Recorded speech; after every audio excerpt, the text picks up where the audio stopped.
현역 50% 물갈이한다. 이런 얘기가 나온 정당이 있습니다. 그리고요, 다른 정당에서는요, 전직 대통령 가족의 출사표 모습이 있어서 지금 총선 앞두고 정당별로 여러 가지 모습이 있는데 기사로 준비했습니다.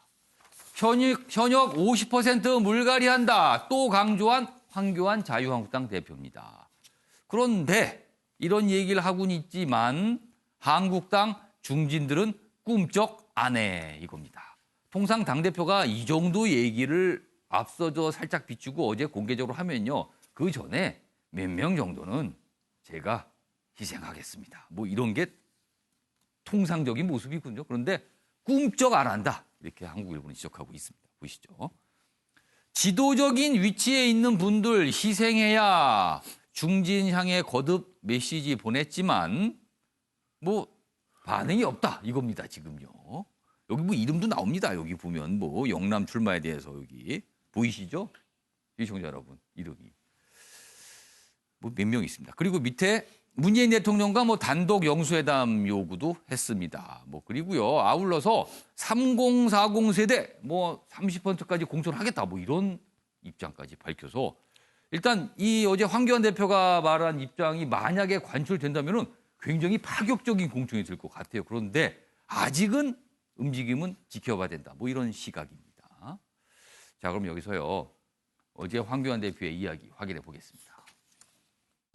현역 국회의원을 50%까지 교체하고 20대에서 40대의 젊은 정치인들 30%를 공천해서 젊은 보수 정당, 젊은 자유파 정당을 만들기로 했습니다. 저는 자유한국당에 가장 도움이 되는 그런 희생을 하겠다 이런 말씀을 드렸습니다. 그것이 어디가 됐든 또 어떤 직책이 됐든 어떤 결정이 됐든 그렇게 하겠다는 말씀입니다. 거기에 뭐는 배제되고 뭐만 포함된다 이렇게 말할 수가 없을 것입니다. 비례대표에 관해서도 전에 생각해 본 바가 있습니다. 그러나 네, 어제 이제 저런 입장을 밝혔어요. 자, 그런 가운데 자유한국당 공천관리위원회가 꾸려졌습니다. 어제 위원장은 뭐 앞서 임명이 됐고요. 어제는 위원들이 공개가 됐는데 그 얘기입니다. 먼저 김세연 의원 공관이 합류했다. 김세연 의원은요. 자유한국당에 대해서 좀비다. 존재 자체가 민폐다. 이런 쓴소리하면서 불출마 선언했잖아요. 그래서 뭐 여러 가지 얘기가 있었는데 고강도 쓴소리한 김 컴백한 겁니다. 공천위원이 된 거죠. 공천위원은 굉장히 막강한 자리라고 알려져 있잖아요. 한국당 공관위 구성 외부 6명은 불출마한다. 오늘 첫 회의 열고 본격적인 공천 작업에 착수합니다. 그리고요. 큰 제목 봐주시죠. 김용호 공천관리위원장 어제 이런 얘기합니다. 연락하시는 분 많더군요. 그러면서 앞으로요. 어제부터 이날로 저를 찾아오시면 엄청난 불이익 드릴 겁니다. 그러니 연락하고 찾아오고 그런 거 하지 마세요. 라고 얘기를 합니다. 이 경고일까요? 엄포일까요? 아무튼 이런 얘기도 있었습니다. 자, 그럼 어제 김용호 위원장의 이야기도 확인해 보겠습니다. 당내 개혁의 마인드 그리고 공정하게 임하겠다는 자세 그래서 또 불출마를 하기 때문에 단심이 더 불붙고 강하지 않겠나 하는 생각이고 그런 점에서 제가 영입을 결심하게 됐습니다. 오늘 이후 찾아오시는 분들이 계시다면은 거듭 말합니다. 불이익을 각오하고 저를 만나라고 하십시오. 네. 최수영 평론가. 네. 연속해서 기사 2개 봤고요. 영상도 2개 봤습니다. 황교안 대표와 김용호 위원장 얘기 들어봤는데 황교안 대표 뭐 대단한 각오를 밝힌 거예요. 그리고 김용호 위원장의 정권을 맡겼다. 칼질하십시오. 이렇게 얘기를 한 겁니다. 그런데 아까 영상 뒷부분에 황교안 대표가 본인의 고치에 대한 얘기를 살짝 합니다. 그리고 영상에는 확인 안 됐지만 기자들이 추가 질문했을 때 앞으로 그럼 출마 관련해서는 어떻게 되는 겁니까? 물어보니까 험지 출마도 가능하고 비례대표 그러면서 비례대표 후순위도 가능합니다라고 했습니다. 저는 최수영 평론가 네. 보시기에는 황교안 대표 선택이 어떨 것 같은가와 어떻게 해야 된다. 2가지 얘기해 주세요. 예, 저는 제가 보기에 그 말을 던진 함의는 예. 저는 이렇다고 봅니다. 그러니까 공관위원을 전적으로 신뢰한다는 메시지를 이제 보낸 겁니다. 그러니까 당신들 뜻에 나도 따르겠다. 험지로 가라면 험지로 가고 비례대표 후순위 받아는 받겠다. 그러니까 본인의 거취도 나도 그렇죠. 공천 결정에 따르겠다. 그러니까 중진들 당신들도 따라라. 또 여기다 더 이상 토 달지 말아라. 그런 예. 강력한 메시지를 주었고요. 예. 저는 또 왜 6명의 그 외부 인사들을 보면서 예. 다 보면 다 의외의 인물들이라고 생각할 수 있는 분들입니다. 그러니까 각각의 대표성을 갖고 있는 분에다가 예. 그 지금 개혁 공천의 상징성을 부여할 만한 그런 이미지를 가진 분들로 구성을 했거든요. 예. 거기에 이제 김영호 위원장께서 나에게 찾아오는 사람도 불이익 주겠다. 그러니까 대단히 고강도의 그 이야기들을 한 거예요. 저는 그럼에도 불구하고 예. 황교안 대표는 비례대표를 가지 않을 것이라고 생각을 합니다. 왜냐하면 그러면은- 저는 그 험지 출마에 무게를 싣습니다. 그러니까 지역구로 그러니까 어려운 지역구로 갈 것이다. 네, 사실 비례대표 후순위는 또 예. 잘못 이야기하면 또 지금 만들고 있는 비례 전문 정당의 오. 또 그런 얘기가 될 수도 있고 예. 좀 애매한 포인트가 될 수 있기 때문에 제가 보기에는 예. 만일 한다 그러면은 험지 출마에 저는 무게를 실을 수 있다라고 저는 생각하는데 그게 뭐 종호일 수도 있고 아닐 수도 있는데 그건 그 문제는 나중에 문제고 예. 현재로서는 저는 비례대표보다는 그쪽에 더 나갈 수 있는데 다만 하나 제가 조금 좀 아쉬운 점은 예. 저렇게 중진들이 저렇게 자꾸 반발하고 예. 아무런 표정 안 하고 이렇게 하는 것은 예. 저는 사실 좀 그런 생각이 들어요. 이게 정치잖아요. 이게 정치의 문제는 정치적으로 풀어야 되는데 예. 이런 것들을 자꾸 언론에다가 내세우면서 압박하는 분위기보다는 좀 직접 만나서 대표가 품격을 일단 보수의 품격을 보여주는 차원에서 좀 물밑에서 만나서 그러면 조율하고 그건가요? 이런 과정들 좀 듣는 중진 기분 나쁘다 이건가요? 그렇죠. 지금? 그러니까 이렇게 자꾸 압박을 하는 형국을 보이면 그렇게 하고 싶어도 우리가 그러잖아요. 마당 쓸고 싶은데 마당 쓰려면 그 좀 쓸고 싶겠습니까? 빗자루 잡고 싶지 않다 그렇죠. 뭐 이겁니까? 뭐 그런 것도 일부 있을 수 있으니까 예. 대표가 오히려 이런 어떤 마음을 내려놨다 그러면 예. 더 밑으로 내려가서 그런 분들과 한번 교감을 갖고 또 당의 원로들이기도 하니까 그분도 분명한 책임의식과 당인으로서의 예. 어떤 그런 그 멸사봉공의 예. 정신이 있을 겁니다. 선당 후사가 있을 예, 겁니다. 예. 그러면 그런 분들을 그렇게 설득하는 게 저는 조금 더 사전에 좀 조율되는 게 맞지 않느냐 요 아쉬움은 듭니다. 제가 한국당 분들을 만나서 좀 취재를 해보니까요. 일각에서는 이런 얘기 하시는 분도 있더군요. 황교안 대표가 불출마하는 건 어떠냐.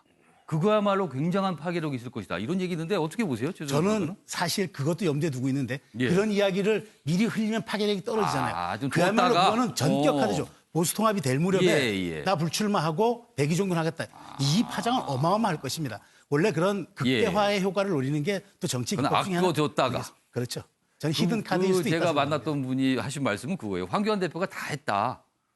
단식도 하고 삭발도 하고 남은 거 하나가 불출마밖에 없다. 이제. 그러면서 그 얘기를 하시더라고요. 그래서 제가 질문을 좀 드려봤는데 아껴뒀다가 해야 될 그렇죠. 문제라고 좀 저는 아주 평가하셨네요. 결정적 히든 카드라고 생각합니다. 알겠습니다. 자, 이런 가운데 사실은 보수 통합 논의가 좀 꽤 진척이 되고 있는데 혹시 여기 그 여론조사 그래프가 준비가 됐는지 모르겠는데요. 그 얘기는 저희 이 화면이 없긴 한데 제가 주원규 교수님한테 그 질문 좀 드릴게요. 어제 사실 리얼미터 여론조사가 지금 왔어요. 근데 거기서 보면은 지금 현재 모습의 정당에 대한 지지율과 보수 통합 신당이 나타났을 때의 지지율 조사를 했어요. 그런데 굉장히 흥미로운 부분은 이렇습니다. 여기 보시면 지금 현재 상태에서 한국당과 새보수당 지지율을 그대로 그냥 합산을 하면 단순히 합산하면은 35.9%가 나옵니다. 그런데 새보수당과 한국당이 어떤 통합 과정을 거쳐 새로운 보수 신당이 출연했다고 가정해서 보수 신당에 대한 지지율을 물어봤더니 25.1%예요. 10% 넘게 떨어진 겁니다. 오히려 10% 포인트가요. 이거는 무슨 현상일까요? 이거는? 네, 뭐 지금 이제 초기니까 아직 뭐 예단하기는 어렵겠지만은 그 두 당이 합당을 했을 때의 그 시너지 효과의 화학적 결합에 대한 시너지 효과는 거의 안 보이는 추세다. 지금 그렇게 조금 예감이 되는 건데요. 그것에 대한 그 입장은 아무래도 그 유승민 의원을 지지하는 쪽과 예. 그리고 황교안 대표를 지지하는 쪽의 어떤 그 유권자들의 경향에 차이도 보인다라고 생각이 들어서요. 예. 그게 그렇게 크게 시너지 효과가 나타나지 않는 안타까움으로 지금 비춰지고 있는데 예. 저는 이번에는 황교안 대표께서 자신의 정치력의 부족함을 좋은 공천의 판으로 이른바 이제 차도살인 김용호 공천위원장에게 차도살인을 맡김으로써 예. 어느 정도 해소할 수 있는 가능성을 마련했다고 생각을 합니다. 그 저번에 아까도 이제 최 평론가님 말씀하셨지만 예. 이 공천관리위원회가 상당히 긍정적인 부분이 이제 위원 8명 가운데 여성이 4명 이제 여성이 4명 예. 절반 이상 차지하고 있어서 성인지 감수성의 측면에서의 어떤 좀 그 지금까지의 자유한국당에 대한 예. 그 감수성이 떨어졌다라는 편견을 좀 쇄신하는 부분도 있고 예. 그리고 김세현 현 의원이죠. 김세현 예. 의원이 좀비 발언까지 했던 의원을 예. 모시고 공천관리위원회 했다라는 그 상징성에서 김용호 관리위원장의 어떤 단호함이 느껴지는 것 같아서 황교안 대표가 자신이 할 수 없었던 그 중진들이나 TK 의원들의 그 견고한 벽을 김용호 위원장에게 맡김으로써 자신은 이제 일단 이런 어떤 그 논란 속에서 예. 자유롭고 보수 통합을 이루는데 매진하셔야 되는데 문제는 이제 지난번에 요번 최근에도 우리 공화당을 흡수하느냐의 문제를 그 가지고 문제가 또 아직도 남아 있어요. 예, 이쪽으로 남아 있어요. 유승민계와 사실 너무나 지금 예. 대립각이 있고 탄핵의 강에 대한 해석이 너무 두 분이 다르기 때문에 그런 부분에 대한 시너지 효과가 일어나지 못하는 안타까움이 있어서 황교안 대표가 이런 경우에는 꼭 정치력을 보수 통합에는 발휘해야 될 것 같고요. 그리고 불출마에 대한 의견에서 여러 가지 또 의견 중에 하나가 마지막까지 이렇게 최선의 노력을 다한 다음에 예. 종로 출마를 통해서 아무래도 지지율이 약하지만 산화하는 모습을 보이는 것도 어떻겠느냐 그런 의견도 있는 것으로 알고 있습니다. 종로는 사실상 민주당에서 이낙연 전 총리 보고 제안을 했어요. 종로 나오시면 어떠십니까? 라고. 그리고 가는 것 같아요. 네. 오늘 이낙연 전 총리가 공식적인 입장을 밝힌 얘기만 나오는 거 보면 뭐 수용하는 거 아니냐 이런 얘기 나오고 있거든요. 그러니까 황교안 대표로서는 어떤 선택지가 지금 남아 있는 겁니다. 제가 방금 말씀드린 아까 지지율 얘기 있죠? 이렇습니다. 보수통합신당이 출연 전, 그러니까 지금 상태의 지지율 조사인데요. 여기 보시면 자유한국당 32.1, 그리고 저 끝에 새로운 보상 3.8입니다. 합치면요, 35.9가 됩니다. 두 개 합치면 35.9니까요. 더불어민주당이 40.1, 근접하고 있어요. 이렇게 보이는데, 그런데요. 다음 화면 봐주세요. 여기 보시면 보수신당 출연 후입니다. 후는요.